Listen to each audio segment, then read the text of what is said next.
Hi guys, it's Jill, and welcome back to the Equine Theory podcast. We are currently on episode number 5, and today we are going to be talking about balancing responsibilities and motivation to get everything done. Because as an equestrian and a college student, my time is important and limited, so I'm gonna sort of run through what my day is like and how I stay on top of everything, and then at the end I'm gonna answer some of you guys' questions that you asked me on my Instagram story, so I'm sort of gonna get after it. So let's get going.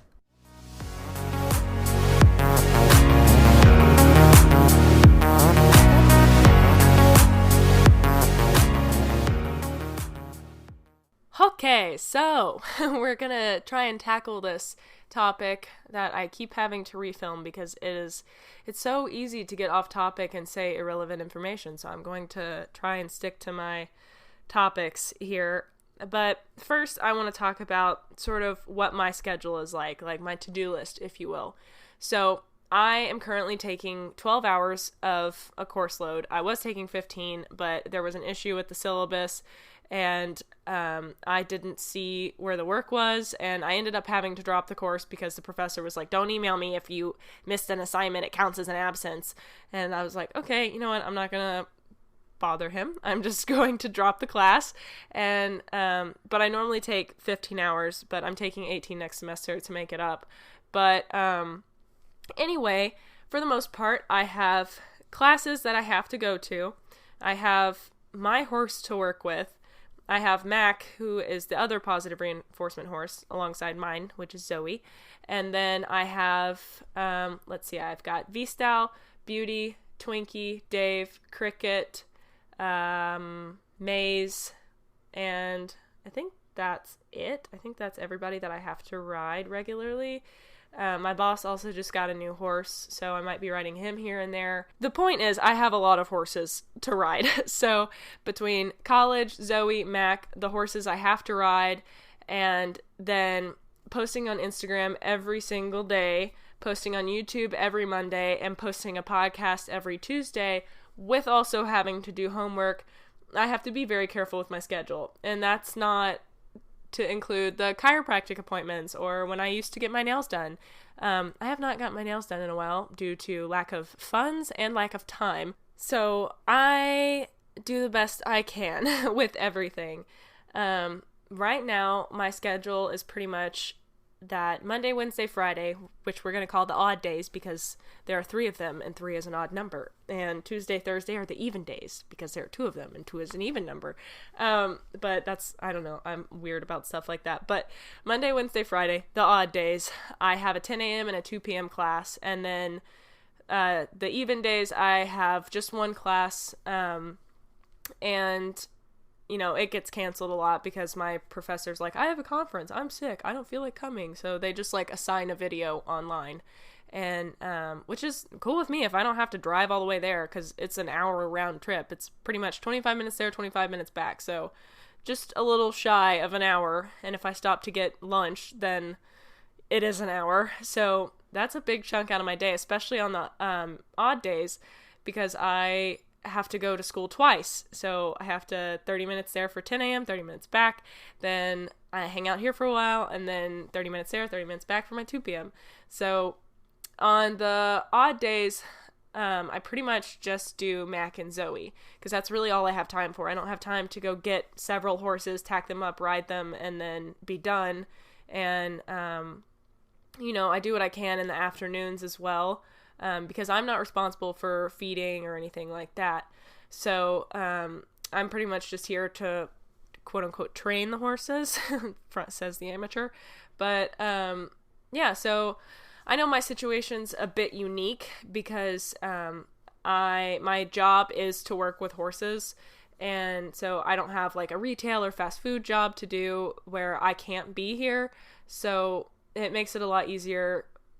When I don't have to drive to the barn, I can just walk off my front porch and, I'm at the barn. So yeah, that's sort of my situation. I pretty much just have I mean, the social media stuff can be done at nighttime for the most part, except filming for YouTube. And I try to post on Instagram in the mornings, but that's pretty easy. I either do that right when I wake up or when I'm waiting on my professor to start a lecture. But for the most part, that all gets done at night, as well as my homework. And, day to day is going to class and working with the ponies. And I try to get all my work done during the week so that I have the weekend to sort of hang with the boyfriend and watch Game of Thrones, and just eat my feelings and sit here and not have to worry about anything. That rarely ever happens. I always end up having to do something. But that's the goal, at least, is to have a break on the weekends. But I mean, I pretty much, an average day for me is getting up, going to class, coming back, working with Mac, working with Zoe, then, eating something, then going back to class. And then when I get home, I might sit for an hour or so and just watch a show just because I have to. Like, I can't just go all day without one break. So I'll take a break and eat something and like a little snack before I start into everything else. And then I'll start, doing my homework or recording a podcast episode or reading some of my positive reinforcement / equine behavior books, or what else do I do? Editing a YouTube video. That has become one of my least favorite activities lately because it is so time consuming. It takes like anywhere from 4 to 12 hours to edit a video. It's ridiculous. So please appreciate them when you watch them, because it takes me a while to get through all the footage, especially the positive reinforcement ones. The last one I did had 2 hours of footage for me to condense into a 10-minute video, so that was lots of fun. But so I mean, that's pretty much what an average day looks like for me on Monday, Wednesday, Friday, and Tuesday, Thursdays are pretty much get up, ride as many horses as I can, then work with Mac and Zoe, and then shower, eat something, and get dressed and go to class. And then when I get home, it's pretty much the same afternoon routine, either read, write a blog post, edit, whatever, and that's what I do. So yeah, I think that about encompasses everything. And before I jump into motivation, keeping organized, staying on top of everything, and how I keep that 4.0 GPA, baby, I want to quickly get to our sponsor. We back. So for staying organized, I have tried keeping a tangible calendar, my phone calendar, and none of it works. I like having the tangible calendar just so I can cross off days and feel productive, but I never really look at it. And I also have always been a fan of making to-do lists, but I have a really hard time keeping up with them. So I end up losing them and I'm like, well, now I don't know what I need to do. So what I do that works best for me is in my phone, I have the little notes app. I have an iPhone. And so I just create a heading for each of my classes. And then I have, test dates, assignment due dates, what I have to do for each class. If there are chapters of a book I need to look over, because Lord knows I'm not going to read them. And I'm a terrible influence. Anyway, so I keep a note of everything like that. And then under that, I'll have what I need to do for the week, social media-wise, what video I'm going to film, and when I need to do that, what podcasts and when, and because believe it or not, I have to plan really carefully with daylight when I can film, and I have to know what kind of video, and I don't like waiting till the weekend because I'm normally trying to be a human on the weekends and not a workaholic, so trying to film and edit isn't really in the cards. So I have to get that done during the week for Monday's video. And so yeah, I just keep a list, and if I have a chiropractic appointment or something under that day, I'll keep it in the list under all of my classes and just kind of have a running tab, sort of. And then after I complete it, I'll just erase it. I check that list at least twice a day. At least, but often more times. So if I've got a lot of homework, it just really helps me stay organized so I don't forget an assignment, because that's really honestly the best way to keep up your GPA, if that's something that you even care about, is just doing the assignments. And I've always found that if you do them all to the best of your ability and try to get a high grade on all of them at the beginning of the semester, then you can kind of have a cushion for the end of semester, and you won't be so stressed out about finals and making every little percentage count.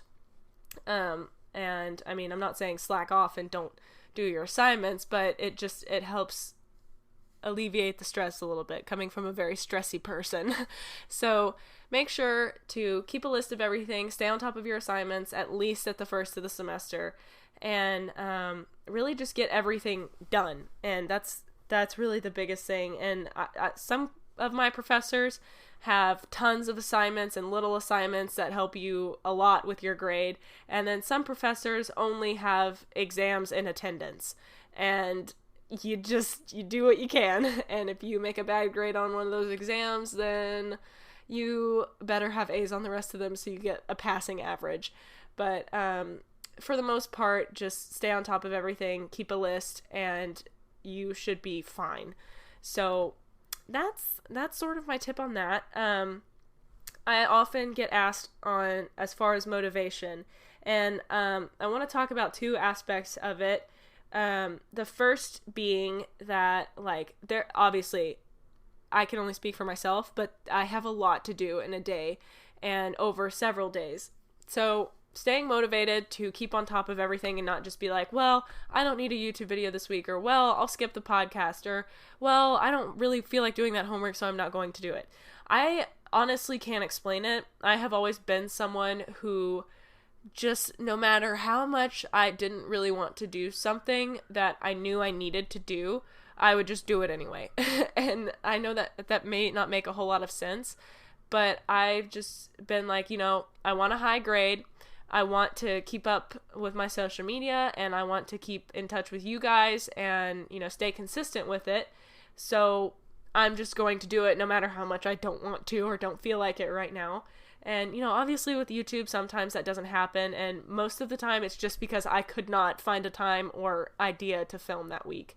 But most of the time I'm like, just do it, knock it out, get it over with, and proceed. And homework is pretty much like that. Earlier, because for my online class for developmental psych, I have, he sends out these lectures, and they're in PowerPoints, but they have voice recordings, so he sends them out to us, and I had 4 of them, and they're all about 30 to 45 minutes each, and I just watched 4 of them, and took notes on all of them. And then for my motivation class, we didn't have class today, so I should actually be on my way there right now if we were having class.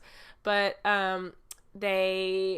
he sent out 3 videos for us to watch, and then the assignment was just to describe and relate it to your life. So that's what I did. I just knocked it all out, and sometimes I let things build up. But I said this when I recorded the podcast last, and I don't know why I kind of just came to the epiphany in the moment, but I think that because I really thrive on the feeling of everything's done, I've knocked it all out, but I'm also a procrastinator, so you would think that doesn't really make sense, but if you really think about it, it does, because the more you procrastinate, the more you have to do, so it all piles up, and then you're kind of stressed about it, but the bigger the relief of not having it. So the more stuff you have to do, the bigger the relief when you get it done. So for some reason, I guess that's why those two work together, because if I don't have a lot to do and I knock it out, I'm like, okay, well, that's done. But if I have a ton of stuff to do and I knock it all out in one go, I'm like, wow, I really accomplished something. So I procrastinate real bad. I should have been watching the developmental psych videos throughout the week. But from my perspective, I really, as long as I'm not passing a deadline, because watching those videos doesn't have a deadline. So, I just kind of like to let everything pile up so that I can do other things in between, and then I can dedicate time to sit down, knock it all out, and be done with it. And that's kind of how I am with my direct messages too on Instagram. Sometimes I respond the same day that people send me a message, and sometimes it'll take a week or two because I have to sit down and go through all of them. And oftentimes they're very long messages, or they ask several questions that are going to take me a really long time to answer. So, I take my time doing it, and I don't want to be rushed and send like a short answer most of the time, unless that's what it is asking. But I really like to just knock things out. So having a list to tie it back helps me keep up with everything. And then the motivation aspect is just like, I know I'll feel so much better when I get it done. And I want to keep my grade high. And with horses, this is my second aspect because, it can be really hard when you're tired and you've got so much going on to just like lace up your boots and go to the barn. It's easier for me because I just have to put on clothes and walk outside. But there was a point where I was at college and I was living at home and I had to go to the barn and I had to drive 35 minutes to get there. And I know how difficult that can be. And honestly, I slacked a whole lot. That was right before Zoe colicked. And I wasn't really riding a whole lot over the summer just because I was doing not online school. I was doing summer classes at my last college. And I was like, this is too much. And I just kind of want to nap all the time or lay out by the pool. But now I'm more determined than ever to work with Zoe and all the other horses. And even if I'm not really feeling it that day, I know that I have goals to work towards. Obviously for the horses for work, I need to do that because A, it will keep my boss happy, and B, it will put money in my pocket so that I can afford groceries. But as far as like working with Zoe, now it's more that she's like, hey, you need to come work with me, because she'll hang her head over the fence. I cannot sit on my porch without her hanging her head over the fence and glaring her cute little eyeballs and burning holes in my soul. She's like, you need to come out and we need to do something. So I'm like, okay, fine. And so she's been the biggest motivating factor for me lately, because I know she enjoys what we do. And that's also helped me a lot. And I wish somebody had told me, when I was lacking motivation with horses, to try something new or just change the pattern. And that's really the biggest thing, because when you're so set in drilling movements, drilling a dressage pattern or drilling a jump course, and you're just drilling, I want to get this movement down, I want to nail that height or whatever you're trying to do, it can get really monotonous and you can get really down easily and be like, wow, this is super boring, or I'm not achieving my goal and I don't really know if I want to do this anymore. And for me, when I was in that place before I switched to positive reinforcement, I just called it a day, went home, came back the next day and tried again. And maybe I would try riding in a different saddle, try something just go for a hack or something like that. And things usually got better. And there were times where I would be in a bad month or week or several months of just really not enjoying riding. And that was what was happening during that same summer that right before Zoe colicked. I was having school and none of my saddles fit Zoe and she was just a pain to ride. And I was like, I'm not having fun. I don't know if I want to do this. And so I just kind of stopped. And I wish I had tried earlier to switch to positive reinforcement, but I don't know. It just, and this isn't to be a podcast. Obviously this podcast is about positive reinforcement, the whole thing itself. This episode, not so much. But I don't know. I now am more motivated than ever to go work with her, because she gets to problem solve and I get to problem solve, because I have to figure out how to communicate to her without words what I want her to do. And it's really fun for me, especially when I'm like, okay, she's not getting it. I want her to stand still and she keeps backing up. What do I do? And then I figure out a new way to ask the question, and then she gets it. And I'm like, it's the biggest yes, I nailed it feeling ever. So I chase that as well. And that really keeps me motivated to work with her. Whereas when I was riding, traditionally, it was sort of just well, I want to, be a competitive eventer. This too shall pass, and I'll just keep pushing. Really what I should have done was have her evaluated and make sure the saddle fit, have a vet out, have the dentist out, check everything instead of just pushing through. So really, if you're having an issue, make sure you rule out everything medically and pain related, because training can't fix pain. So make sure that that's not an issue that could be causing some problems that are in turn causing a decline in motivation.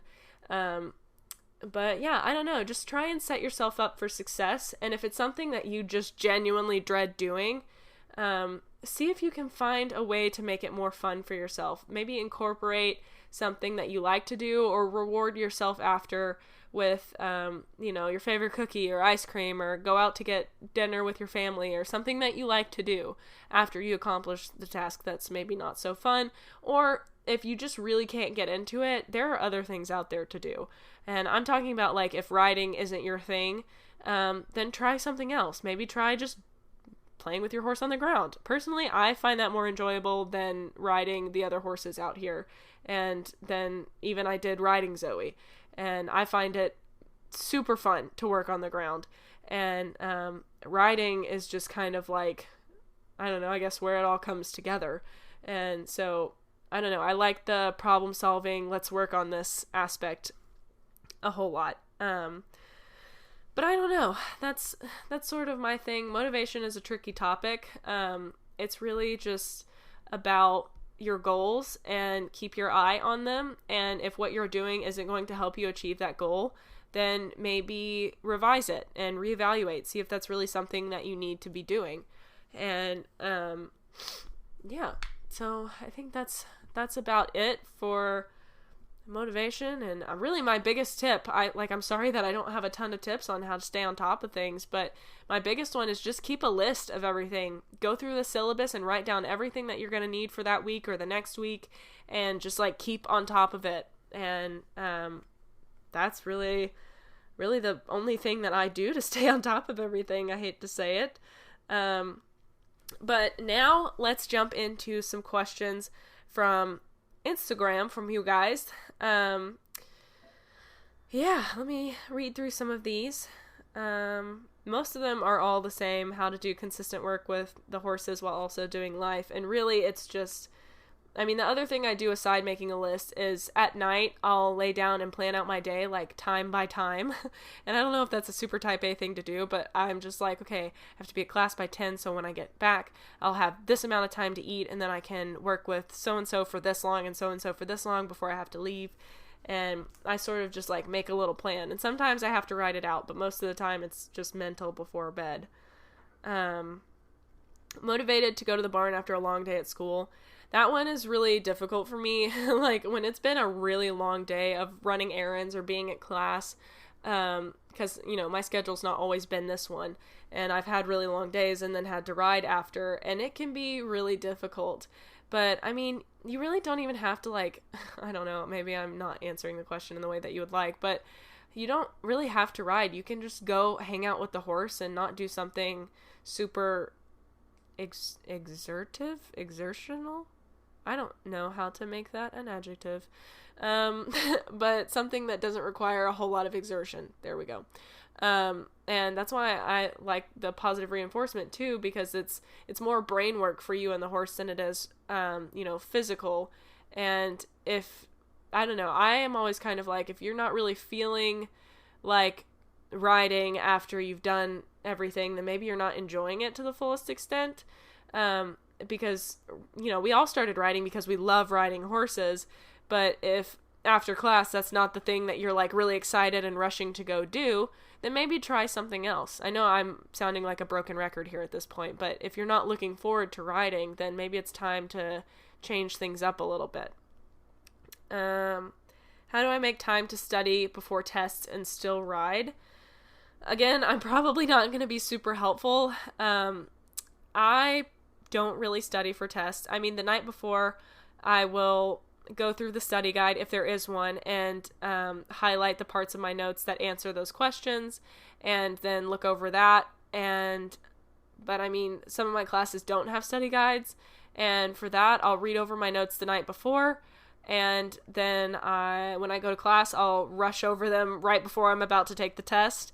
And then I take it, and I usually make an A. And I know that's really not helpful, and I'm not trying to, be super egotistical here, but I have never really had to study for tests. That's not particularly helpful. I'm sorry. But I mean, I guess to answer that question, I would say do it at night. If the sun is set, you can't ride. That's pretty much how it is for me. So just do all your work at nighttime instead of watching, Catfish the TV show for 2 hours. Watch it for 1 hour and study for the other. How do you motivate yourself when you have a bad day, including horses, getting injured, life sucking, etc.? Pretty much when I'm sick or can't ride, I don't. Sorry about that. Forgot to mute the computer. Pretty much I just don't. Because I know if I'm sick and, not feeling well, I'm not going to be thinking or acting at the best of my ability, and that's not going to, create a positive outcome for the horse. I don't use it as an excuse. If I have, allergy cold, I'm not going to be like, oh, well, I can't go ride because my nose is stuffy. But, if I'm, down with the flu or recovering from it, I make sure I'm fully recovered before I go try and work with the horses. As far as a bad day goes, sometimes when you're having a bad day, it might just be best to not ride or not work on anything. If you can't be in a mental state that will be helpful, then it's probably not going to go well because you might be in more of a confrontational mindset or might have more tendency to get aggressive or frustrated more easily. And, if you're not able to calm down before, which I hardly ever am, then just skip it. It's one day won't hurt you. Most of these are just about how to stay motivated when you're tired. Motivation to do things that aren't horse related. It's pretty much just for school. I want the grade. I want to keep my 4-point, and I want to be impressive for future careers, or future, if I'm going to graduate school or something like that. Then I want to be at the top of my game and be as quote unquote impressive on paper as possible. So that's how I motivate myself to do that. There's not really much else to it. I'm not particularly interested in the material, especially now because all of it is stuff I'm already learning from the positive reinforcement books. How to have a happy sleep schedule and general self-care. I don't know. I normally go to bed between midnight is early for me. Normally it's 1 or 2 a.m. and then I wake up at around, 8:30, between 8:30 and 10 a.m. So I don't really get a whole lot of sleep. And sometimes I have to take a nap during the day because I'm exhausted. But yeah, as far as self-care, I was going to therapy there for a little while. But sort of, because, don't we all deal with depression and anxiety? And I was just sort of I would like to talk to an independent third party about this and just see what their thoughts are. And I sort of weaned off of that and was I think I'm set now, and I have her contact if I ever need to go back. But I'm pretty on top of my mental health, and I do yoga when I can. That's normally a 11 p.m. to 10 p.m. activity, right in that time after I've done all my homework. If it's not too late, then I'll do a little exercise. And as far as food goes, I have a terrible diet. I pretty much eat a granola bar in the morning. I eat beef jerky and Smart Pop, maybe a Pop-Tart, and Subway pretty much every day, and maybe a bowl of SpaghettiOs at night. Isn't that awful? Do you want to throw up? Because I do. Sorry about your ears if that was loud.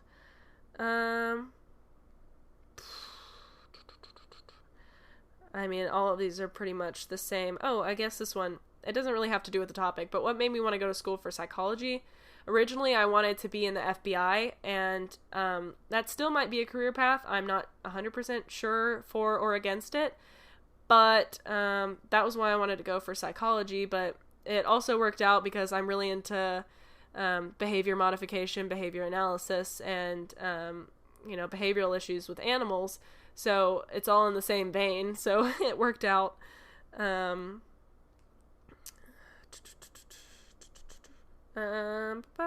So a lot of the questions are also about like a routine, and I mean, I don't really have a set routine for every day. I have like a basic outline, but like I said, for the most part, when I go to bed at night, I plan for the next day and like make sure I know going into the day like what I'm gonna have to do, and I sort of just conceptualize it, think about it, and sleep on it, and then wake up and get her done, so to speak. So yeah, I think that is pretty much most of the questions. I'm gonna check my post one last time. Do horses in school actually work together? They can. They absolutely can. I would say it's much easier if you only have one horse to work with. I know that people have their jobs and whatnot, but I would say, I don't know, because I don't spend as many hours with the other horses as you would at a normal job, but I mean, it's essentially like a part-time job, and I still work in Zoe, and it doesn't happen every day, but I try to make it happen every day. So, I can imagine that there will always be some time, and if this semester is really hard for you to find time to work with your horse, then plan your schedule next semester to allot time for your horse, if it's something that's genuinely important to you. And the other question, what have I figured out that helps me handle both? It's really just making plans and plans and plans and plans. I am such a planner and a half. I'm very type A, and like, this is how things are going to get done. And then I try to execute that to my best ability. And staying consistent with working, with Zoe and Mac with the rest of life going on, it's pretty much the same. I feel like I'm not giving different answers to these questions, but it's really just do it. And like I said, sometimes I'll have to work with them in their stalls. Well, Zoe's not stalled anymore, but Mac is still in a stall, and sometimes I'll have to work with them at night and try and get stuff done then, because our stalls have lights. And does driving affect the amount of time I get to spend at each place? Yeah, it does, because I mean, it especially affects my time here at home, because when I have to drive 2 hours per day, 2 round trips to class, that's 2 hours that I lose to be here working with the horses. So it really can be troublesome, but I think that if you're very careful with your time, that you can make anything happen. I often would be like, I don't have time to do yoga, or I don't have time to edit that or do my homework. And the reality is I do. It might cut into my sleep schedule, but all you really have to do is cut out how much time you watch TV or spend playing on your phone. And if you can get your responsibilities done first, then you have all the time in the world to do the rest of that. So that's pretty much what I do. Sometimes it'll take me such a long time to get everything done that I need to get done, that I'll stay up even later just to watch a show and decompress a little bit before bed. So I think that answers pretty much all of the questions that you guys had regarding college and, balancing it all with motivation and riding, all that. So I think I pretty much covered it. I hope that helps some of you guys that are maybe going into college or not really sure what to expect. Cute burp. But yeah. Thank you guys so much for listening, and I will catch you guys in the next episode.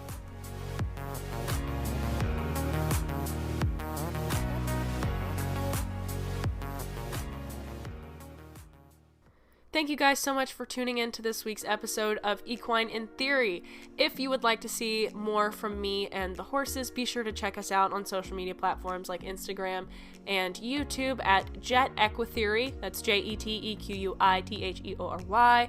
I also have a website, which is simply JETEquiTheory.com, where I have all of the horses that I talked about earlier available for sale.